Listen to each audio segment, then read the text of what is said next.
never thought I'd lose my daughter this soon. The voice of the grieving husband, giving a eulogy, quivered with sadness, prompting tears from those in attendance.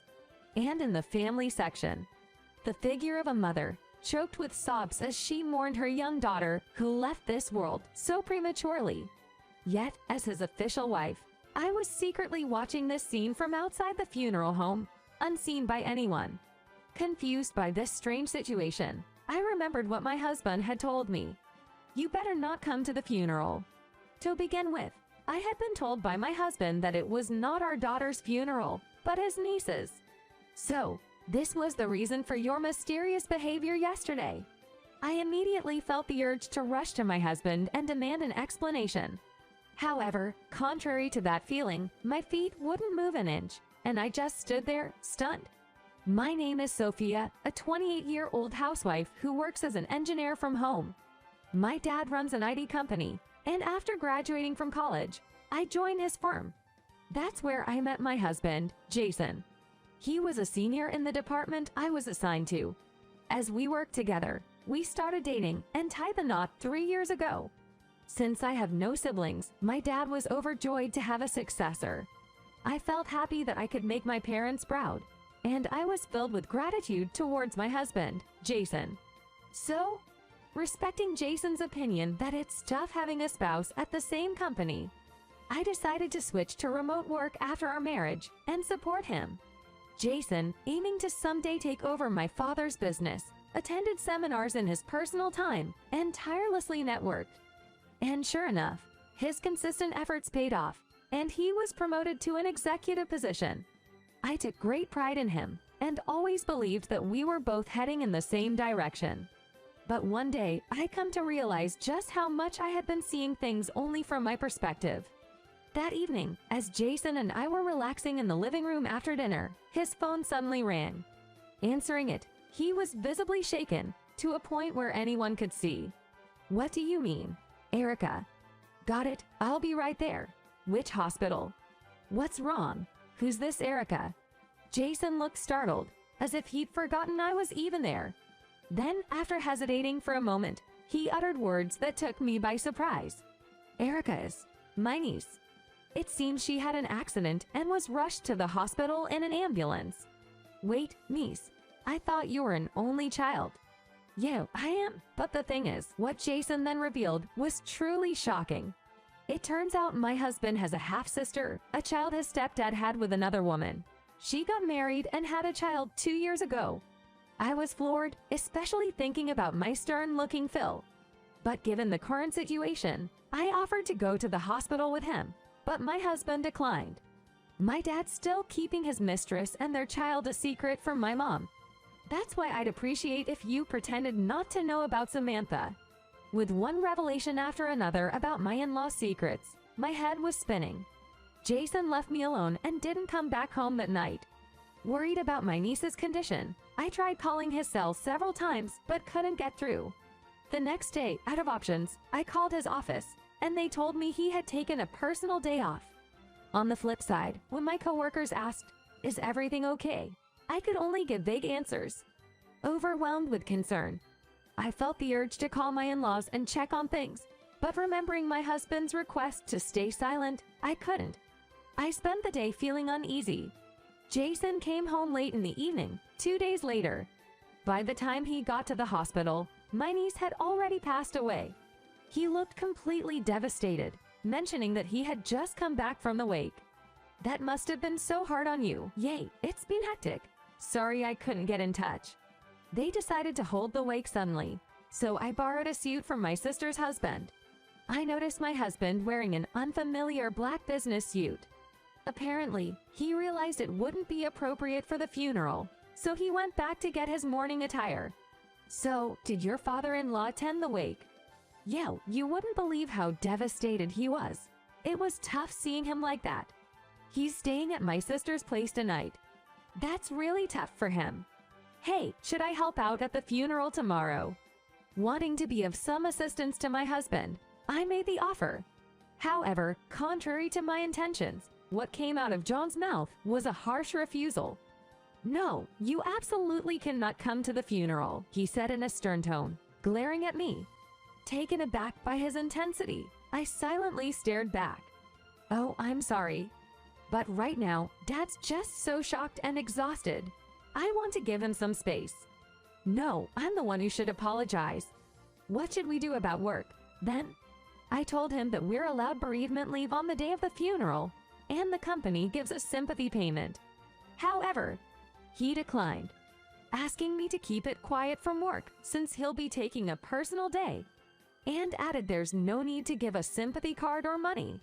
Really, even if it's family, don't you think it's expected to at least give a sympathy card? At that, he seemed perturbed by my words.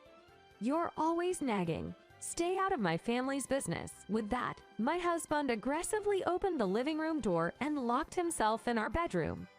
The next day, he left for the funeral without even telling me the location, almost as if he was running away.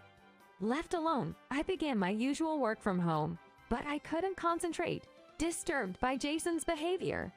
Having been so harshly rejected by my husband, I was deeply hurt. I get that he's shocked about our niece passing so suddenly, but he didn't need to be that harsh. Then my phone rang. The moment I saw the name displayed on the screen, my heart nearly stopped. To my surprise, the call was from my mother-in-law. Worried that my father-in-law's secret might have been exposed, I hesitantly answered the call. However, the voice I heard was a cheerful one from my Mel, catching me off guard. "Michelle, thank you for the birthday present." I then recalled sending her a gift from a department store last week, having scheduled it for delivery. My husband's family lives quite far away, and both his parents are busy with work, so we usually only see them during Thanksgiving and Christmas. That's why I make it a point to send gifts on special occasions like Mother's Day and birthdays. I felt a sense of relief and chatted with my Mill about recent events. Casually, I inquired, "Is your husband doing well too?" To my surprise, she responded with an unexpected remark. "Yes, he's the same as always. He wants to thank you, so I'll hand the phone to him." For a moment, I was taken aback, not quite grasping the meaning of her words. However, the next voice I heard was unmistakably my father-in-law's. With his usual calm demeanor, he expressed his gratitude for the gift and reassured me with kind words, saying, "If you ever need to talk, just let me know." I replied, "Please, if you ever need to discuss something, even something you can't tell Mill, don't hesitate." I accidentally blurted it out. I was taken aback by the implications of what I had just said. However, my father-in-law brushed it off with a light-hearted laugh. "Ha ha ha, that's reassuring. But you know, my wife has always had sharp instincts, so it's hard to keep secrets from her." I didn't sense any hidden agendas from his tone. After ending the call, I was engulfed in turmoil. Did Jason lie to me? Why on earth would he? The rising doubts and mistrust toward my husband were undeniable. I was nervously fidgeting with my smartphone when I noticed an app displayed on the screen. It was a GPS app that showed my husband's phone location. After he had lost his phone in the past, we decided to install this app on each other's phones as a precaution when he got a new one.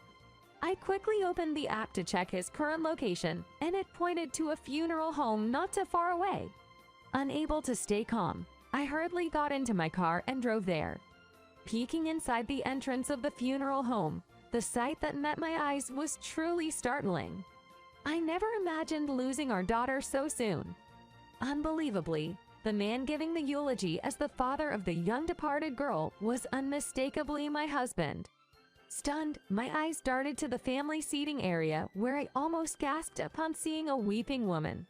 She was a temp worker at my father's company just before Jake and I got married. What on earth is going on here? I felt an overwhelming urge to confront Jake right then and there. But amidst the gathered crowd, I couldn't muster the courage and just stood there in shock. That night, as soon as Jake came home, he simply said, "I'm exhausted," and went straight to bed. Lost in my thoughts, I sat on the living room couch for hours on end. Out of the blue, I heard the notification sound from a smartphone and noticed my husband's phone, oddly left in the living room. Before I knew it, I had it in my hand. Knowing the passcode was Jake's birthday, I easily unlocked it. I opened Jake's messaging app and discovered his secret. The temp worker I'd seen at the funeral, named Emily, was indeed his mistress. Their relationship spanned 4 years, from right after she joined the company. Jake had been playing me and Emily for all this time. She had left my father's company 2 years ago upon completing her contract. And shockingly, she soon after gave birth to Jake's child. How could he deceive me for 4 years? All I thought about was supporting him. The shock was so immense that I couldn't stop my hands from trembling as I held the phone. But the messages Jake had sent her revealed even more painful truths. He hadn't married me out of love, but for my father's company. Jake planned to secure the CEO position and then find some excuse to divorce me. All I love are Emily and our daughter, Leela. I promise to make you both happy. Just wait for me. The moment I saw such a cringe-worthy message from my husband, any previous shock I felt had vanished. Knowing Jake's true feelings, I was consumed by a boiling rage. How dare he make a fool out of me like this? I won't let things go just as he plans. Right then, I firmly decided that I'd never forgive him. I promptly started preparations for my revenge on Jake the next day. Playing the caring wife as always, I discreetly investigated Jake's movements and gathered information about his mistress. It seems Emily, his mistress, hasn't been working since giving birth, and along with her late daughter, had been living with her parents in their family home. Jake seemed to have told Emily's parents that he wasn't actually married, portraying their relationship as a common-law marriage. Moreover, under the guise of a monthly out-of-state seminar he was attending, he actually spent time at Emily's family home.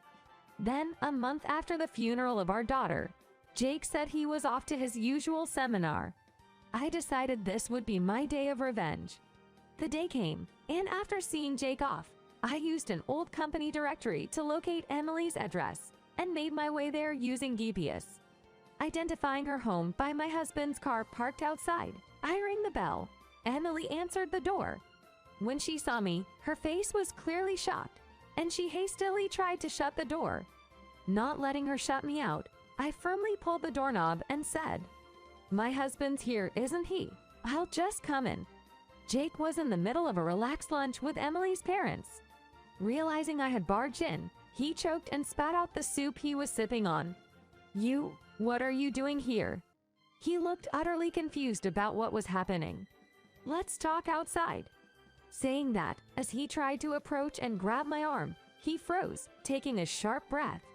Behind me stood my father and my husband's parents. "Sorry for the surprise visit with such a crowd, but everyone here has something they need to say to you. And I'll start." I handed my husband the divorce papers. Seeing this, Emily's parents frowned at him, asking, "What's the meaning of this?" "My husband always speaks highly of you." I greeted them with a composed expression. It seemed my husband had told them he was all alone in the world, struggling to pay off debts his father had left behind. Upon learning the truth, the parents of Emily, his affair partner, angrily grabbed him by the collar, exclaiming, "After all we've done for our daughter and even covering the funeral costs for our granddaughter, how could you?" "I'm sorry to interrupt, but there's something else I'd like to give you." I handed an envelope to my husband, who was now pale, cornered by Emily's father. With a puzzled look, he opened it, and his eyes widened in shock as he let out a high-pitched yelp. Inside the envelope was a bill for $30,000. My husband had been secretly embezzling company funds using clever schemes to support Emily and their daughter. With the help of the accountant at our company, I managed to uncover this.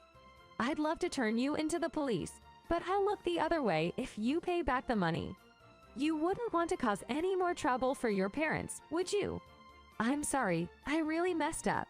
I promise I'll pay it back. Please, I hope you can forgive me." Completely deflated and whispering for help, I sharply responded to my husband, "Just so you know, I'll also be asking for compensation for the affair." "Hold on a minute. Emily seduced me. I thought it was just a fling, but then she said she was pregnant." "What? You're the one who kept pursuing her, not the other way around. Don't try to blame someone else." Even at this point, my husband tried to pin the blame on Emily, which sparked an ugly feud between the two.